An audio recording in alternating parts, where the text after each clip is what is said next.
어서오세요. 국어의 모든 것 나란말씀입니다. 이번 시간에는 상처가 꽃이다라는 시의 핵바 버전, 핵심만 빠르게 버전으로 진행을 시작하도록 하겠습니다. 그러니까 잘 따라오시길 바랍니다.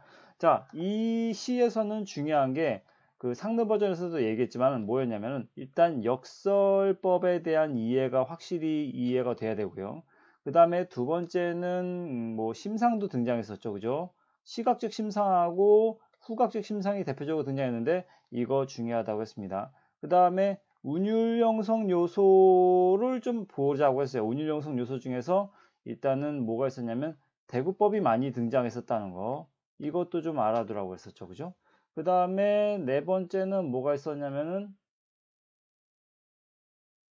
뭐 되게 중요한 것까지는 아닌데 도치법. 네. 강조의 방법으로 이걸 썼다더라. 이거 좀 알아두면 될 것 같습니다. 자, 그러면 본격적으로 들어가겠습니다. 중요한 내용은 팍팍팍 볼 테니까 뭐 설명 건너뛴다고 뭐라 하지 마세요. 핵심만 빠르게 버전입니다. 자, 어린매와 나무는 꽃 피느라 한창이고 400년 고목은 꽃이느라 한창이라고 했는데 여기서 중요한 것이 무엇이었냐면 이 어린과 그 다음에 400년 어떤 어린 그러니까 고목이라고 할까요? 어린과 고목 이 둘은 그러니까 서로 대조되는 상반된 느낌의 것이었다고 했죠. 그죠? 그런데 여기서 구경꾼들이 어디에 몰렸냐? 고목에다 몰렸다. 이게 중요한 것이죠. 그죠? 왜 고목에 몰렸냐? 이 상처를 보려고. 그죠? 상처를 보려고 한 거잖아요. 근데 지금 여기서 중요한 건 대조와 대구법이 등장했다. 여기에 대조의 개념이 등장했고요. 그 다음에 어린 매화 나무는 꽃 피느라 한창이고 400년 고목은 꽃 지느라 한창인데 피느라 지느라 그죠? 뭐 이런 것들 이게 대구법이 등장했다. 대구법이 뭐다? 비슷한 문장 구조의 반복으로 운율을 형성하는 방법이라고 얘기했습니다. 자, 그 다음에 구경꾼들이 고목에 더 몰려섰는데 자 여기 막 등장했습니다. 둥치도 가지고 꺾이고 갈라지고 뒤틀리고 진물 얼마나 고여서 흐르다 발라붙었는지 주먹 커다란 혹이며 거무죽죽한 혹도 거무죽죽 굵기 깊이 빛깔이 다르다. 빛깔 자 이런 것들 다 시각적 심상이라고 했는데 특히나 시각적 심상은 색채를 통해서 많이 등장한다고 했죠. 그죠?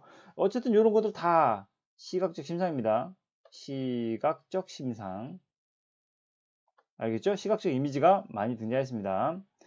자, 그 다음에 의연하고 의젓하가 의연하고 의젓한 이 주체가 누굽니까? 바로 고목이 그렇다는 얘기예요. 고목이 의연하고 의젓하다는 얘기예요.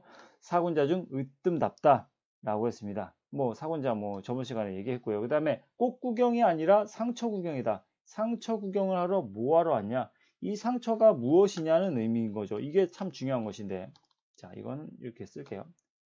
이 상처 중요한 건데 상처라는 것은 어떤 쉽게 보자면 훈장처럼 생각하면 됩니다. 어떤 훈장 무엇이냐면 어떤 고난, 시련, 역경 이런 것들을 버텨낸 훈장이라고 보면 돼요. 그걸 극복하거나 버텨냈다는 것에 대한 어떤 훈장인 거죠. 그죠?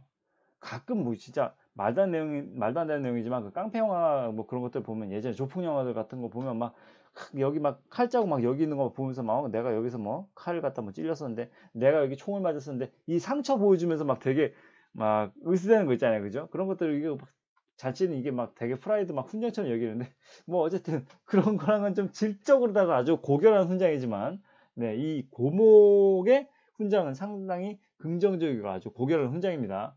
자, 이런 것들을 상처로 표현했습니다. 자, 그래서 꽃보다 상처가 멋지다고 얘기를 하고 있어요. 그죠? 이게 바로 어떤 역설인 겁니다. 그죠? 역설. 자, 역설에 대해서 다시 한번 짚고 넘어가 봅시다. 역설이라는 것은 무엇이냐? 겉으로는, 따로 쓰지 않을까요? 겉으로는 모순되는 듯 보이지만 그 안에는 어떤 내면에 진리를 담고 있는 그런 표현을 갖다가 역설법이라고 하잖아요. 근데 일반적으로 꽃이라는 이 대상과 상처라는 이 단어, 이 둘을 갖다 본다면 긍정적인 쪽은 어느 쪽이냐라고 한다면 얘가 긍정적이고 사실 상처는 부정적인 거잖아요. 아픔으로 인해서 생기는 어떤 결과물이 상처인 거잖아요. 근데 이 틀을 갖다가 완전히 깨버렸다는 것이죠. 사실 상처를 갖다가 구경하러 사람들이 많이 왔거든. 그죠? 이 상처가 무엇이냐? 그러니까 그 되게 열심히 그동안의 어떤 시련과 고난과 역경을 버텨낸 어떤 흔적이라고 보는 것이죠. 때문에 아름다움은 뭐가 더 아름답다? 꽃보다 상처가 더 아름답다. 그죠? 그래서 겉으로는 말이 안 되는 듯 보이지만 상처가 더 아름다운, 더 멋진 이유는 여기에 있는 것입니다. 그래서 이것이 핵심이에요. 이 시의 핵심. 이걸 알아야 됩니다. 그래서 제목 자체가 역설이잖아요. 그죠? 그래서 그 의미를 알아야 되는 겁니다. 그래서 상처 깊은 이들에게는 이 고목의 오래된 나무의 그 상처가 훈장으로 보이고, 그 다음에 상처 도지는 애들에게는 이것이 부적으로 보이는 것이죠. 뭔가 이 부정적인 기운을 갖다가 없애주는, 멀리 해주는 그런 부적으로 보이는가. 뭐 어쨌든 이것도 그 대구법이라고 얘기했습니다. 상처 이들에게는 뭐뭐드로 보이는가 비슷한 문장 구조의 반복으로 대구법이 쓰였다. 자, 그 다음에 100년도 못된 사람이 매와 400년의 상처를 헤아릴 수 없다는 얘기라고 얘기했습니다. 감탄하고 쓸어보고 어루만지기도 하는데 만졌던 손에서 향기까지 맡아본다. 자, 이 향기가 바로 이게 후각적 심상이라는 거잖아요. 그죠? 후각적 심상인데 여기도 마찬가지로 후각적 심상이 나오고 있는 거예요. 그죠? 자, 근데 여기서 중요한 건 진동하겠지, 상처의 향기. 이게 도치법이 쓰였다더라. 도치법이 무엇이냐? 문장 순서 바꾸기죠. 왜 바꾸는 거예요? 강조를 위해서. 진동하겠지, 상처의 향기. 알겠죠? 강조하기 위한 방법으로 문장 순서를 갖다 뒤바꾸는 걸 도치법이라고 합니다. 그러면서 상처야말로 더 꽂힌 것을, 이게 아주 중요한 문장이라고 얘기했습니다. 이게 핵심 포인트 문장이라고 얘기했습니다. 그러니까 아까 말했지만 꽃보다 상처가 더 아름답다라는 것이죠. 네, 이건 아까 뭐 얘기했던 부분이니까 다시 또 굳이 중언부언하지는 않겠습니다. 그래서 이 부분에 대한 이게 역설법이죠. 역설법인데 이 부분에 대한 이해를 그 안에 담긴 깊은 의미를 이해를 해야 됩니다. 어떤 일반인들이 그냥 이 시의 어떤 핵심도 파악하지 못한 채 그냥 문장을 읽으면 상처야말로 더 꽃이다. 말이 돼? 꽃이 더 아름답지 라고 하는데, 정말 상처야말로 여기서 꽃이라는 것은 아름답다는 개념으로 쓰인 것이죠. 이 앞에 어떤 꽃과는 다른 개념입니다. 상처야말로 그러니까 이것을 풀어서 써볼게요. 이런 뜻입니다. 자, 상처야말로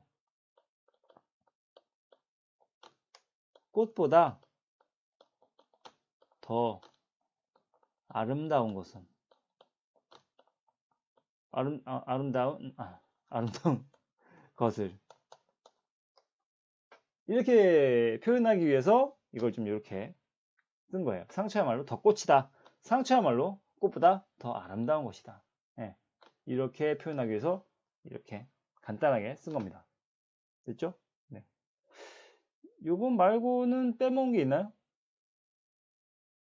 요거 빼먹은 것 같아요. 요거 개미들 얘는 그러니까 어떤 고목에 있어서는 어떤 고통을 주는 존재죠. 그런 고통을 주는 존재가 정신없이 밭에 오르내려도 의연하고 의젓하다. 여기서 어떤 고목의 어떤 성질이 드러나죠. 상당히 굳건한 어떤 시련과 고난에서도 흔들리지 않는 굳건한 의연한 모습을 보여준다는 것을 여기서 알 수가 있습니다. 네, 요거 말고는 네, 빼먹은 거 없는 것 같아요. 역시 핵바 버전이기 때문에 상당히 짧습니다. 네, 강의 들으느라 고생했습니다. 다음 강의로 또 돌아오도록 하겠습니다. 감사합니다.